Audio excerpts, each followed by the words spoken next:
भारतीय संस्कृति, सभ्यता व संस्कारों से दूर हो रहे परिवारों तथा युवा पीढ़ी को पुनः जोड़ने के उद्देश्य से प्रत्येक माह श्रीमद् भागवत व श्री राम कथा वक्ता संतोष भाई के सानिध्य में प्रत्येक माह के एक रविवार को प्रभु श्री राम चर्चा का आयोजन किया जा रहा है।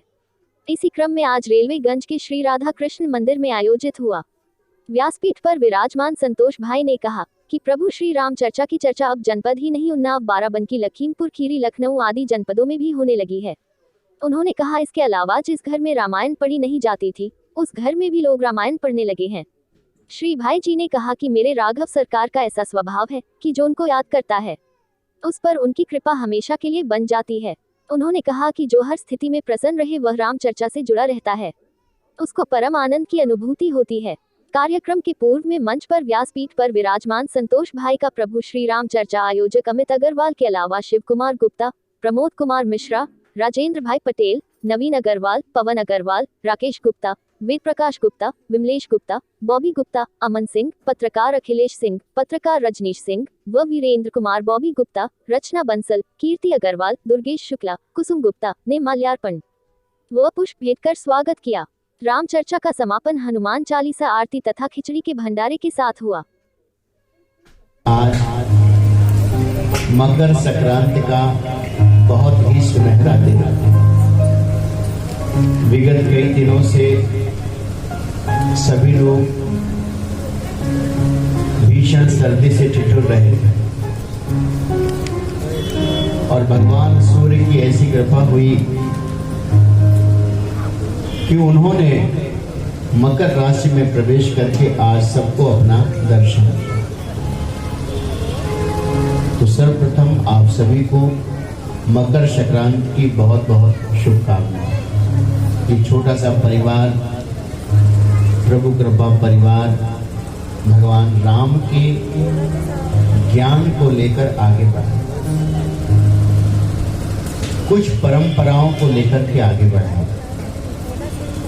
जिन घरों में रामचरितमानस नहीं पढ़ा जाता था, अब उन घरों में रामचरितमानस को रोज देखा जाने लगा कि चलो अब इस रविवार को फिर से कहीं पर बैठकर हम लोग रामचरितमानस को पाठ करें। और जितने लोग यहाँ पर पाठ करने आते हैं, जितने लोग यहाँ पाठ करने आते हैं, उससे ज्यादा इसकी चर्चा है। हम लोग तो थोड़े ही लोग हैं, लेकिन लोगों में चर्चा ज्यादा कि आज वहां क्या हुआ होगा, हम नहीं पहुंच पाए, होता क्या है।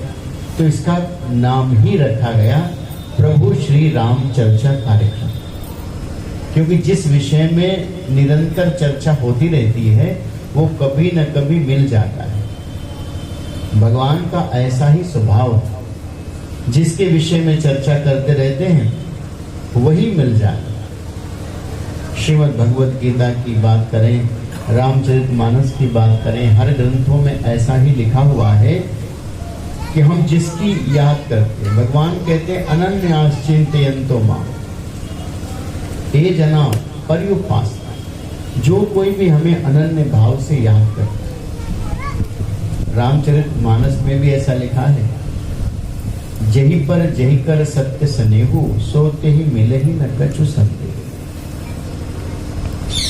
तो ये प्रभु श्री राम चर्चा का कार्यक्रम समय इसका 12 बजे से 2 बजे तक रखा था, पर भगवान की कृपा से इसको भगवान की ही कृपा माने। एक होता है भगवान की दया और एक होता है भगवान की कृपा। भगवान की दया, जो आप मन में सोचे वो आपको मिल जाए, तो भगवान की दया। जैसे आपने भोग मांगे और आपको भोग मिल गए तो भगवान ने दया कर दी। लेकिन कृपा किसी किसी पर करते हैं।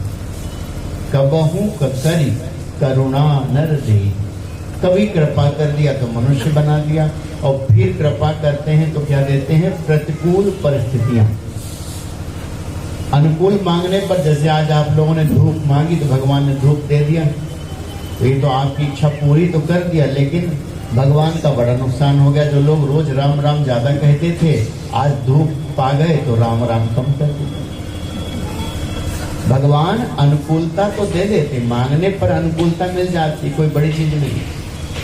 पर भगवान कहते हैं कि जो हम दें अपने भक्तों को उसे कृपा कहा जाता है। और भगवान जब भी देते हैं तो प्रहलाद को, ध्रुव को, सुदामा को, मीराबाई को, सबको प्रतिकूलता ज्यादा दिया।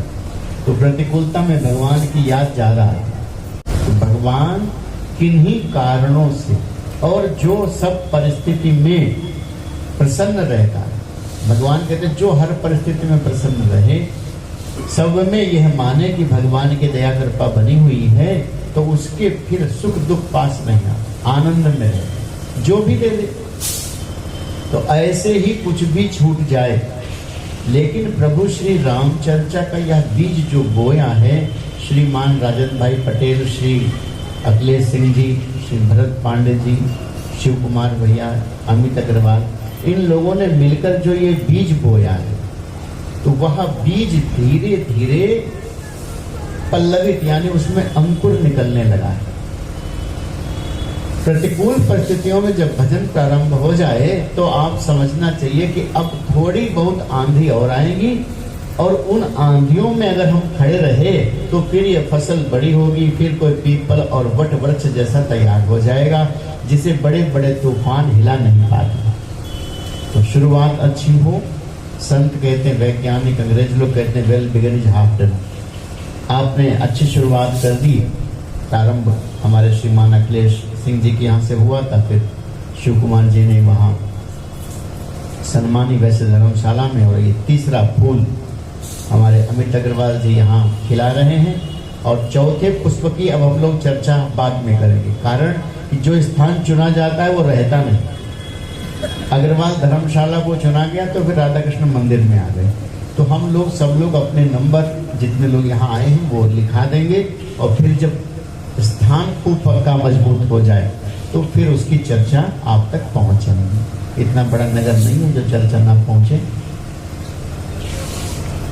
तो जिनके नंबर लोगों को सूचना ना पहुँच रही हो तो वो अपने सूचना के लिए नंबर हमारे अखिलेश भैया के पास लिखा दें। ये तो सबको अपना संपर्क करके टेलीफोन पर चिट्ठी भेज देते हैं, सबको मिलता है।